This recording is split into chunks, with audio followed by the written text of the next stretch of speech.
Welcome to the Baraza.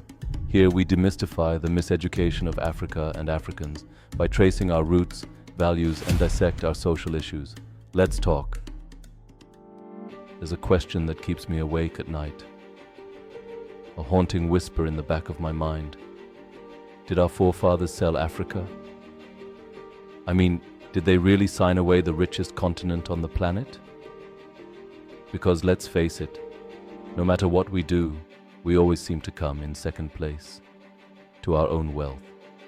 A hidden sheath, cloaked in diplomacy, cloaked in charity, a sheath that torments us with every loan, every trade deal, and every shiny new promise of humanitarian aid. Oh, but of course it's all for free trade and foreign relations. How generous. But wait, what exactly did we exchange in return? Religion? Sure. Education? Sure. Wealth? Now that's where it gets ironic. Africa's wealth? Unmatched. Yet here we stand, the wealthiest beggars on the planet. How? How did that happen? Malcolm X, oh yes, the man with the foresight of a prophet, once said, "We are not outnumbered, we are out-organized." And at first you think, oh, he's talking about Black America. But hold up, Malcolm wasn't just talking about Harlem or Detroit. He was talking about Africa. He saw it long before we did. The African man, the African continent, out-organized, because we never truly realized the power in our hands. If we truly knew the power we wield, imagine for just 1 second, if Africa organized, if Africa woke up tomorrow and said, "We're done with this circus." Well, my dear friends, there wouldn't be a word in the dictionary to describe the power that would emerge. When you control the resources, you control the masses. And Africa, well, we control it all. Gold, diamonds, oil, copper, you name it. But instead of playing the game, we gave it all away. For what? Bibles and bullets. Quite the exchange, huh? And then we come to our leadership. Oh, our beloved African elite, the ones we trust to steer the ship. And what do?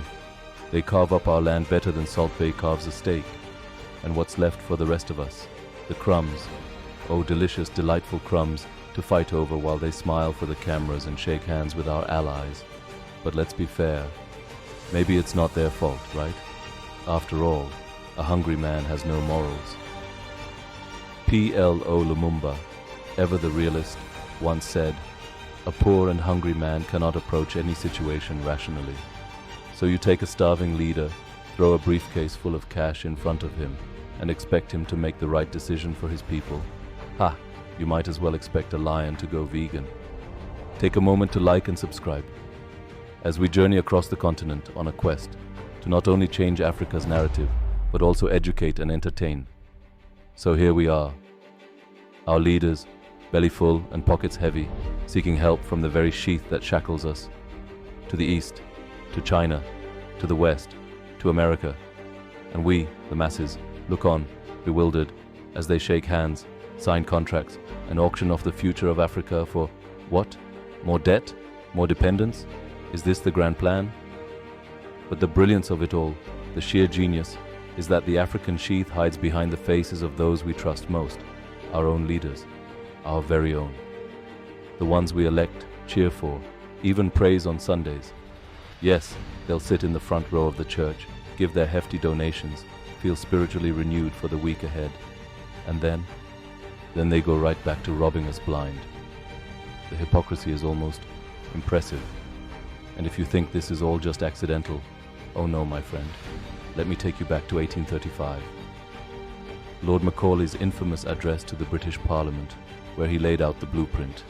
He said, and I paraphrase, "We can't conquer these people physically, but we can break their spirit. We can replace their culture with ours, make them believe that anything foreign is better than what they have, and then they will become a truly dominated nation." And here we are. Hundreds of years later, we're still living under that playbook. They broke our backbone, the spiritual, cultural, and educational heritage that once made us invincible. They replaced it with chains of dependency. They made us believe we were nothing without them. And here we are, still dancing to the same tune. The brilliance of their strategy is almost admirable. Almost. Chief Justice Mogoeng from South Africa. He hit the nail on the head. We need to know who these powers are, what sustains them, and why they won't let go. And guess what? Poverty, inequality, unemployment, none of it just happened. No, it was designed. Africa, once abundant, peaceful, and proud, had to be broken. Our moral values, our unity, our very essence had to be destroyed. Otherwise, we would have remained a beacon of prosperity. They knew it. And now, we know it too. So where do we go from here? What legacy do we leave for our children? What future do we build for the next generation? We need to ask ourselves one simple question. What if we didn't sell our brothers and sisters? What if they never got on those ships? What if we didn't give them the keys to our downfall? Thank you for watching. Join us next week for another demystifying journey.